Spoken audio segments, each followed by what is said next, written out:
বিসমিল্লাহির রহমানির রহিম। দর্শক, পৃথিবী কি আজ কোনো মহাপ্রলয়ের দ্বারপ্রান্তে? মধ্যপ্রাচ্যের যে আকাশ গত কয়েক দশক ধরে বারুদের গন্ধে ভারী হয়েছিল, সেখানে কি আজ চূড়ান্ত ধোঁয়া দেখা যাচ্ছে? তেহরান থেকে আসা অসমর্থিত কিন্তু অত্যন্ত চাঞ্চল্যকর খবরগুলো যদি সত্য হয়, তবে এটি কেবল কোনো রাজনৈতিক পরিবর্তন নয়, এটি হবে এই শতাব্দীর সবচেয়ে বড় ভূ-রাজনৈতিক বিস্ফোরণ। ইরানের সর্বোচ্চ ধর্মীয় নেতা, গত ৩ দশকের বেশি সময় ধরে যার অঙ্গুলি হেলনে পরিচালিত হয়েছে মধ্যপ্রাচ্যের বিশাল এক অংশ, সেই আয়াতুল্লাহ আলী খামেনি আর নেই। দাবি করা হচ্ছে, গত শনিবার ইসরায়েল ও যুক্তরাষ্ট্রের এক নজিরবিহীন যৌথ বিমান হামলায় ৮৬ বছর বয়সী এই নেতা নিহত হয়েছেন। কেবল খামেনিই নন, এই হামলায় প্রাণ হারিয়েছেন তার পরিবারের সদস্যরা, তার মেয়ে, নাতি, পুত্রবধূ এবং জামাতাও। এমনকি খামেনির অতি ঘনিষ্ঠ এবং ইরানের সাবেক প্রেসিডেন্ট, পশ্চিমা বিশ্বের ত্রাস মাহমুদ আহমাদিনেজাদও এই হামলায় নিহত হয়েছেন বলে খবর ছড়িয়ে পড়েছে। গতকাল রোববার তেহরান থেকে আসা তথ্যে জানানো হয়েছে, বেশ কয়েকজন শীর্ষ সামরিক কর্মকর্তাও এই ড্রোন বা মিসাইল হামলার শিকার হয়েছেন। দৈনিক আমার দেশ, যা মজলুম সম্পাদক মাহমুদুর রহমানের নেতৃত্বে সবসময় আধিপত্যবাদের বিরুদ্ধে কথা বলে এসেছে, আজ আমরা এই সংবাদের গভীরে যাব।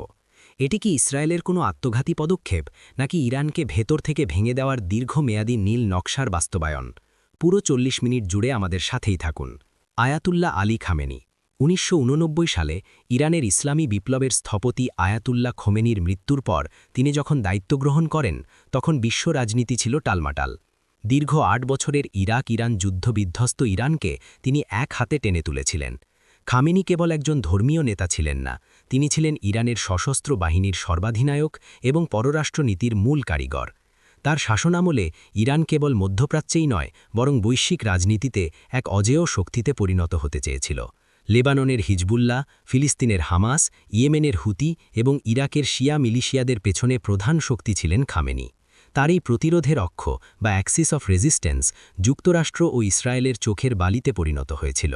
গত কয়েক বছরে খামেনির শাসনামল এক কঠিন অগ্নিপরীক্ষার মধ্য দিয়ে যাচ্ছিল। ইরানের ভেতরে অস্থিরতা, অর্থনৈতিক নিষেধাজ্ঞা এবং তরুণ প্রজন্মের ক্ষোভ সত্ত্বেও খামেনি ছিলেন অবিচল। ইসরায়েলের সাথে সরাসরি সংঘাত এড়িয়ে তিনি প্রক্সি যুদ্ধের মাধ্যমে তেল আবিবকে কোণঠাসা করে রেখেছিলেন। কিন্তু গত ৭ অক্টোবরের পর থেকে পরিস্থিতি বদলে যায়।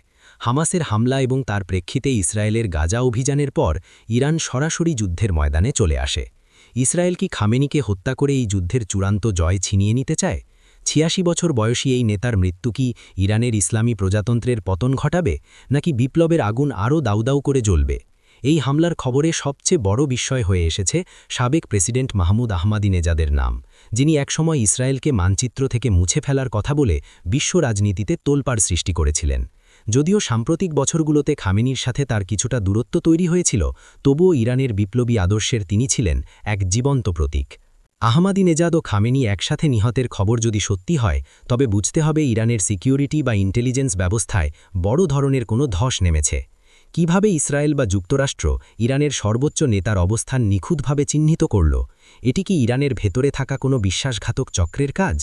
রিভলিউশনারি গার্ডের শীর্ষ কর্মকর্তাদের নিহত হওয়া মানে ইরানের প্রতিরক্ষা প্রাচীরে থাটল ধরা। কাসেম সুলাইমানিকে হত্যার পর খামেনি ছিলেন তাদের শেষ ভরসা। এখন তেহরানের রাস্তায় রাস্তায় ট্যাঙ্ক ঘুরছে নাকি মানুষ আহাজারি করছে, তা এখনও ধোঁয়াশায় আচ্ছন্ন। কিন্তু এটুকু নিশ্চিত, মধ্যপ্রাচ্যে শক্তির ভারসাম্য আজ ধূলিসাৎ হয়ে গেছে। খামেনির অনুপস্থিতিতে ইরানের ক্ষমতার চাবি কার হাতে যাবে? ইরানের সংবিধান অনুযায়ী সর্বোচ্চ নেতার মৃত্যুর পর অ্যাসেম্বলি অফ এক্সপার্টস নতুন নেতা নির্বাচন করবেন। খামেনির দ্বিতীয় ছেলে মোজতবা খামেনির নাম অনেক দিন ধরেই আলোচনায় আছে। কিন্তু রাজতন্ত্রের বিরুদ্ধে যে বিপ্লব হয়েছিল, সেখানে কি বংশপরম্পরায় ক্ষমতা গ্রহণ করবে ইরান? যদি ক্ষমতা দখল নিয়ে ইরানের রিভলিউশনারি গার্ডের এবং রাজনৈতিক নেতাদের মধ্যে দ্বন্দ্ব শুরু হয়, তবে তা গৃহযুদ্ধের দিকে ঠেলে দিতে পারে। আর ঠিক এই সুযোগটিই খুঁজছে ইসরায়েল ও যুক্তরাষ্ট্র। তারা চায় ইরান ভেতর থেকে ভেঙে পড়ুক।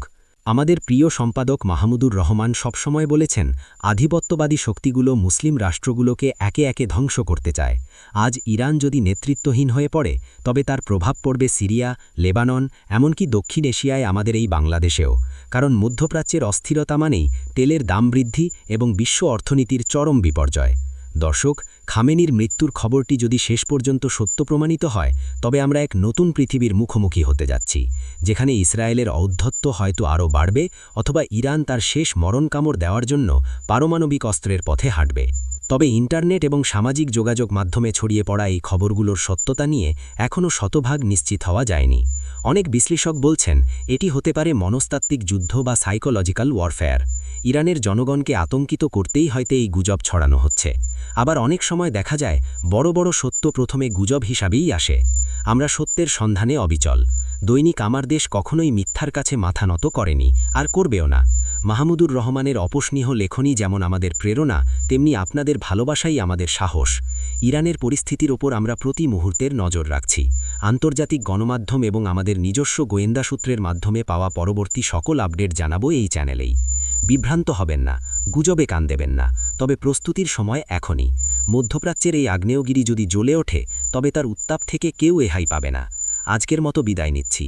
খবরের গভীরে থাকতে আমাদের চ্যানেলটি সাবস্ক্রাইব করুন এবং ভিডিওটি শেয়ার করে ছড়িয়ে দিন বিশ্বময়। সত্যের জয় হবেই। আল্লাহ হাফেজ। বাংলাদেশ জিন্দাবাদ।